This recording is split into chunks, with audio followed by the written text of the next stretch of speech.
আসসালামু আলাইকুম। গণ অভ্যুত্থানের সামনের সারিতে থাকা ছাত্ররা কিংবা বৈষম্য বিরোধী ছাত্র আন্দোলনের নেতাদের মধ্যে মৃত্যু ভয় কাজ করছে। তাদেরকে ফাঁসির কাষ্ঠে ঝুলানো হতে পারে এমন আশঙ্কা তারা ব্যক্ত করছে এবং এই শঙ্কা তাদের মধ্যে তীব্র হচ্ছে। কেন তাদের মধ্যে এই ভয় কাজ করছে? কারা তাদেরকে ফাঁসির দড়িতে ঝুলাবে? অথবা সত্যিই যদি তাদের এই শঙ্কা তীব্রভাবে কাজ করে থাকে, এর পেছনে কারা দায়ী? এই প্রশ্নগুলোর উত্তর মেলানো খুব প্রয়োজন। যদিও এটি নিয়ে আমি নিজেই ব্যক্তিগতভাবে অনেক আগে থেকেই কথা বলছি। বৈষম্য বিরোধী ছাত্র আন্দোলনের নবগঠিত কমিটির আহ্বায়ক হাসনাত আবদুল্লাহ তিনি তার ফেসবুকে একটি পোস্ট দিয়েছেন। সেখানে বলা হয়েছে, রাজনীতিবিদরা হাত মিলাচ্ছে আর বিপ্লবীদের ফাঁসির দড়ি এগিয়ে আসছে। যদিও এই বিপ্লবী শব্দের সঙ্গে আমি দ্বিমত পোষণ করি, যাই হোক সেটি অন্য আলোচনা। কিন্তু তারা যে এই যে তাদের শঙ্কার কথা জানাচ্ছে, নিশ্চয়ই আমরা তাদের সঙ্গে একমত কোনো কোনো ক্ষেত্রে পোষণ করতেই পারি। এবং এটিও তো সত্য কথা, গণ অভ্যুত্থানের নেতৃত্বে থাকা তারা একটা বৈষম্যহীন সমাজ ব্যবস্থার কথা বলাতে এবং তাদের আন্দোলনটি সফল হওয়াতে গণমানুষের একটি ব্যাপক সমর্থন, ব্যাপক ভালোবাসা, শ্রদ্ধা, স্নেহ, সমীহ সবই তো তারা অর্জন করেছিল। সেটি কি এখনো পর্যন্ত আছে? এটি অনেক বড় প্রশ্ন। এবং এই যে রাজনীতিবিদরা হাত মিলাচ্ছেন, কেন মিলাচ্ছেন? তারা কি সন্দেহ করছেন যে আবারও পতিত স্বৈরাচারের পুনরুত্থানের যথেষ্ট সম্ভাবনা রয়েছে? আর যদি থেকেই থাকে, তার জন্য দায়ী কারা?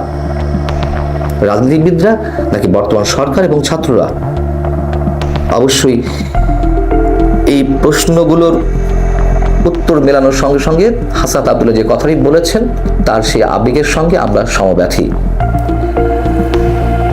আমরা যদি শেষেরটা দিয়েই শুরু করি, গত 2 দিন আগে বঙ্গভবনে দরবার হল থেকে বঙ্গবন্ধুর ছবি নামানো হলো।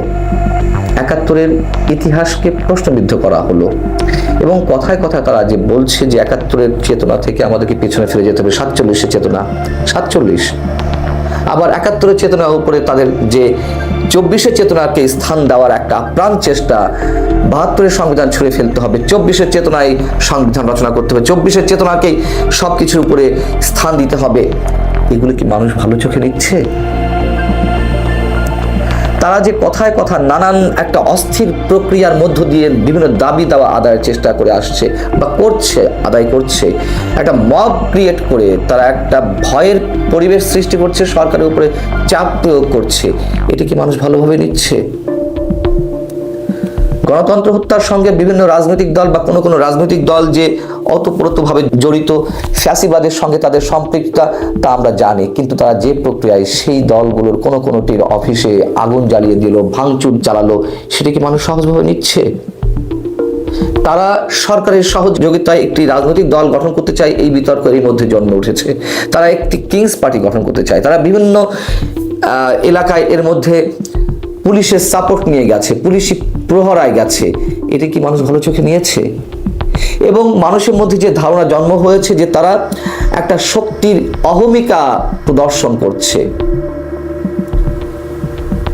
তারা কিছু হলেই হাজার হাজার মানুষ জড়ো করার চেষ্টা করছেন। যদিও আগের মতো না, তাদের ডাকে সেইভাবে ছাত্র জনতা উপস্থিত হচ্ছে না। কেন উপস্থিত হচ্ছে না সেটিও আলোচনার বিষয়, সেটিও তাদেরকে বিবেচনা করতে হবে।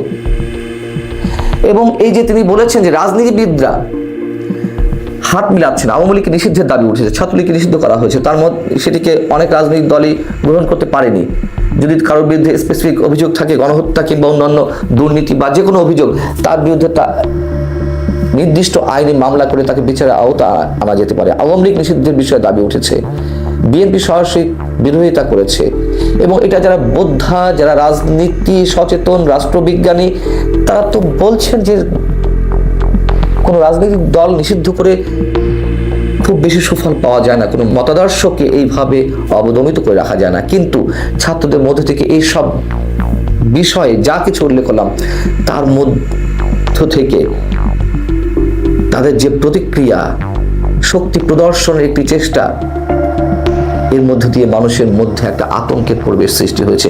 এবং এই আতঙ্কজনক অবস্থার কারণে এবং সরকারও খুব বেশি সফলতা এক্সাম্পল না দেওয়ার কারণে মানুষের মধ্যে যে একটা আওয়াজ উঠেছে, একটা অংশ তো বলছে যে আগেরটাই ভালো ছিল, কেন এই তুলনাটি আসতে হবে? আমি বারবার বলে আসছি, প্রথম থেকে বলেছি যে এই যে আগেরটাই ভালো ছিল, বর্তমান সরকারের কর্মকাণ্ড কিংবা ছাত্র নেতাদের কর্মকাণ্ড দিয়ে আগেরটা জায়েজ করার কোনো সুযোগ নেই। তারপরে মানুষ তো বলছে, সেই জায়গা থেকে আবারও বলছি যে ভালোবাসা, যে সম্মান, যে শ্রদ্ধা, যে সমীহ ছাত্র নেতা পেয়েছিল, তা ধ্বংসের জন্য তারা নিজেরাই দায়ী কিনা সেটা তাদেরকে ভেবে দেখতে হবে। এবং আগে থেকে এ কথাও বলছি যে তারা তাদের কর্মকাণ্ডের মাধ্যমে আওয়ামী লীগকে ওয়েলকাম জানাচ্ছে যে আবার তোমরা ফিরে এসো। হাসান আব্দুল্লাহ যে আবেগ দিয়ে এই পোস্টটি দিয়েছেন যে বিপ্লবীদের ফাঁসির দড়ি এগিয়ে আসছে, আমরা এটাই ভাবতে চাই না, কোনো অবস্থাতেই না। আমরা চাই ফ্যাসিবাদের পুনরুত্থান না ঘটুক, আমরা চাই পতিত স্বৈরাচারের পুনরুত্থান না ঘটুক, আমরা চাই ছাত্র নেতারা যে স্বপ্ন দেখিয়েছিল গণমানুষকে বৈষম্যহীন সমাজ ব্যবস্থার, সেটি যেন নির্মাণ হয়। বৈষম্য